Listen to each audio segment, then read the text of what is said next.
Good afternoon friends. আজকে আমার রেসিপিতে নিয়ে এসেছি গাছ পাঠা, অর্থাৎ এঁচোড় এবং সাথে মেটে। তো এঁচোড় মেটে দিয়ে আজকের যে কারিটি আমি রান্না করতে চলেছি আমার খাবার জন্য, আমাদের ঘরের খাবার জন্য, সেইটি তোমাদের সাথে শেয়ার করছি। তো দেখো কি কি লাগছে। কাঁঠাল লাগছে ছোট, যেটা আমরা এঁচোড় বলি ছোট কাঁঠালটিকে, আর লাগছে মাটন লিভার। তো মশলা যেটা পেঁয়াজ আর রসুন, কাঁচা লঙ্কা, আর হচ্ছে তোমার টমেটো, আদা, সব একসাথে পেস্ট করে নেব। রান্না তৈরি করতে হলে তো মশলা লাগবেই। আর বন্ধু সেটা তৈরি করে দেবে এখন ব্লেন্ডার। দেখো রেডি হয়ে গেছে। আর প্লেটে রয়েছে দেখো জিরের গুঁড়ো, লঙ্কা গুঁড়ো, হলুদ গুঁড়ো। ফোড়নে দেবো দারচিনি, ছোটো এলাচ, সাদা জিরে, তেজপাতা এবং শুকনো লঙ্কা। তো আজকে সত্যি এটা দিয়ে আমাদের খাওয়া দাওয়া হবে। তো রান্না শুরু হয়ে গেল। দেখো সবার প্রথমে সর্ষের তেলের মধ্যে ফোড়নগুলো আমি ছেড়ে দিলাম। এবার এই ফোড়নগুলোকে একটু ভেজে নেব। খুব সুন্দর একটা গন্ধ বেরিয়ে গেছে। আর এরপরে আমি এর সাথে একে একে, হ্যাঁ, এই সুস্বাদু রান্নাটা করতে যেসব লাগে সব একে একে দেব। তো প্রথমে দেখো সোমবারের পরেই আমি দিয়ে দিচ্ছি ধুয়ে রাখা মেটেগুলোকে। এগুলোকে পুরো তেলের সাথে আমি ফ্রাই করে নেব। তো মাটনের লিভার আছে, এটা খুব টেস্টি হয় এঁচোড়ের সাথে। এঁচোড় মেটের এই রেসিপিটি আমাদের বাড়িতে ভীষণ চলে আর কি, এই সিজনে ভীষণ পছন্দ করেন সকলে। দিয়ে দিচ্ছি নুন। নুন দিয়ে এই মেটেটাকে ফ্রাই করে নিচ্ছি, যাতে মেটের ভেতরে নুনটা ঠিকঠাকভাবে পৌঁছে যায়। মেটেটা কিন্তু দেখতে এরকম, কিন্তু আহ, যেহেতু পিস পিস করে কাটা, সেহেতু নুনটা ভীষণভাবে যদি ভালোভাবে ঢুকে যায় তবেই কিন্তু খেতে ভীষণ টেস্ট হবে। দিয়ে দিচ্ছি যে ছিল সব যে পেস্ট করেছি একসাথে মশলাগুলো।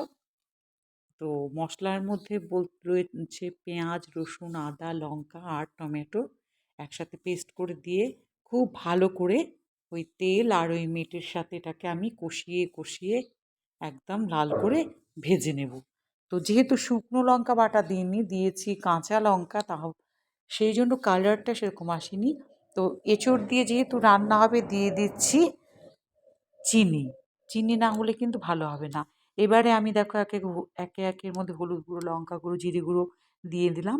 ভালো করে এর সাথে কষিয়ে একদম লাল লাল করে কষিয়ে নেব। তো যতক্ষণ মশলাটা ফ্রাই না হচ্ছে ততক্ষণ কিন্তু ফ্রেন্ডস এভাবেই কষিয়ে যেতে হবে। আর এতে করেই কিন্তু এই কষানোর ওপরেই কিন্তু মেইন টেস্ট। সেই টেস্টটা কিন্তু কষানোর ওপরেই উঠে যাবে। দেখো তেলগুলো ছেড়ে দিয়েছে, তার মানে মশলাটা কিন্তু কষানো হয়ে গেছে। তখন যখন দেখবে যে মশলাটা ভাজার পরে তেলটাকে ছেড়ে দিচ্ছে, তখনই বুঝতে হবে যেটা একদম পারফেক্ট হয়ে গেছে, রান্নার জন্য তৈরি। তো এটার সাথে এখন আমি দিয়ে দেব হালকা বয়েল করে, উম, জলটা ফেলে দিয়েছে আর কি কাঁঠাল, সেই এঁচোড়টা এর মধ্যে আমি দিয়ে দিলাম দেখো।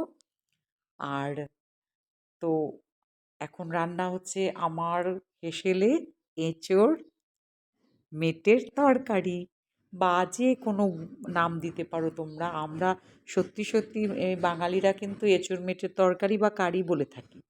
তো এটি কিন্তু খেতে যেমন স্বাদ হয়, আর রেসিপিটি কিন্তু তোমার হালকা রান্নার মধ্যে একদম চলে না। একটু ঝাল, মিষ্টি, তেল সব কিছুই ঠিকঠাক পরিমাণে যদি তুমি দাও, তখনই কিন্তু মেটে এবং এঁচোড়ের একদম সুন্দর একটা মেলবন্ধন হবে, আর খেতেও খুব সুস্বাদু হবে। এই রান্নাটা কিন্তু ফ্রেন্ডস হালকা তেল মশলায় একদম খেতে ভালো লাগে না। ছোটদেরকে খেতে দিলেও বলবে এটা কেমন হয়েছে। তো সেই জন্য আমি আজকে একটু বেশি মশলা তেল সব দিয়েছি দেখো। এই এলাচ, দারচিনিটা আমি পেস্ট করে নিয়েছি।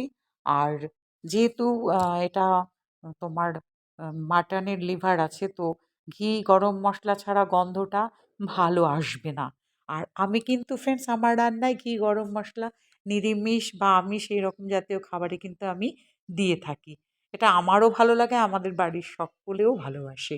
তো যেহেতু ঘরেরই রেসিপি এটা, আমি আমার ঘরের লোকজনদের খাবার জন্যই বানাচ্ছি, তো আমার মতন করে বানালাম। দিয়ে দিলাম দেখো গরম জল। আমি বলেছি ফ্রেন্ডস আগের রান্নাগুলোতেও আমি খাবারের যেটা রান্না করি জল, সে রান্নায় কিন্তু আমি কাঁচা জলটা দিই না, একটু ফোটানো থাকে। আমার মানে মাসির কাছ থেকে শোনা, মায়ের কাছ থেকে শোনা, তাতে করে রান্নার টেস্ট কিন্তু বেড়ে যায়। তো সেই জন্য আমি কাঁচা জল দিই না। যতটুকুই জল লাগে ১ কাপ ২ কাপ যা হোক, আমি কিন্তু জলটা ফুটিয়ে রেখে সেটা রান্নায় ব্যবহার করি। তো আজকে কিন্তু সত্যিই খুব ভালো করে আমি একটু তেল মসলা দিয়েছি। কালারটা ওই জন্য অল্প এসছে দেখো। কিন্তু এটাও এখন রেডির দিকে হয়ে গেছে। তো আজকে আমরা এটা ভাতের সাথেই খাবো। আমাদের সকলের ভীষণ প্রিয় এঁচোড় আ মেটের এই তরকারি। এই দেখো গরম মসলাটাও আমি দিয়ে দিলাম। কারণ এটা তৈরি হয়ে গেছে নামানোর আগে গরম মসলাটা দিয়ে একটু নেড়ে-চেড়ে আমি ঢেকে রেখে দেবো। তারপর গরম, গরমই খাবো ফ্রেন্ডস। গরম, গরম খাবার মধ্যে স্বাদটা কিন্তু অনেক বেশি পরিমাণেই থেকে যায়। আর সেই যেহেতু ঘরেই রান্না হয়েছে একদম দেরি করব না। রান্না কমপ্লিট। তো আজকে কেমন লাগলো বলো তোমাদের এই এঁচোড় মেটের তরকারি, এই রেসিপিটি? ভালো লাগলে লাইক, শেয়ার, কমেন্ট করো। দেখো এখনো ফুটছে আর তেল মসলা আমি কিন্তু অন্য দিনের তুলনায় আজকে একটু বেশিই দিয়েছি। একে এঁচোড় তারপর আবার মাটন দিয়ে লিভার দিয়ে রান্না করছি। সেই জন্য দেখো একদম শুকনো, শুকনো হয়েছে। তো খুব একটা ঝোল আমাদের বাড়িতে পছন্দ করেন না বলে আমি এরকমই রাখি। আর ঠান্ডা হলে কিন্তু এই আরেকটু টেনে যায়। আর তোমরা তো দেখছো আমি একটুখানি আলুও দিয়েছি। কারণ আলুটা ভীষণ পছন্দ করি আমরা সকলে।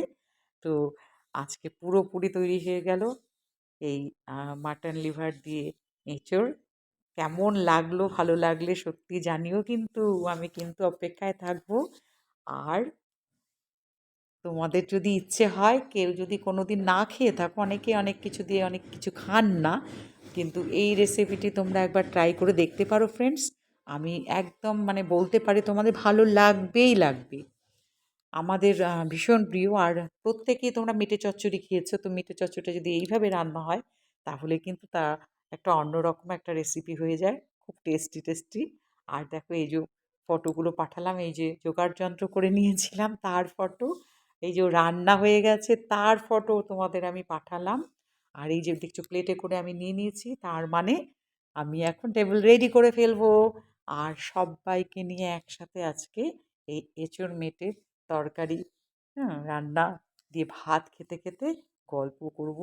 তো সত্যি, সত্যি আমি কিন্তু রান্নাটা করতে পেরে খুব খুশি হয়েছি। কারণ একটু তেল মশলাও বেশি দিয়েছি। টেস্ট হবে বেশি আমি জানি।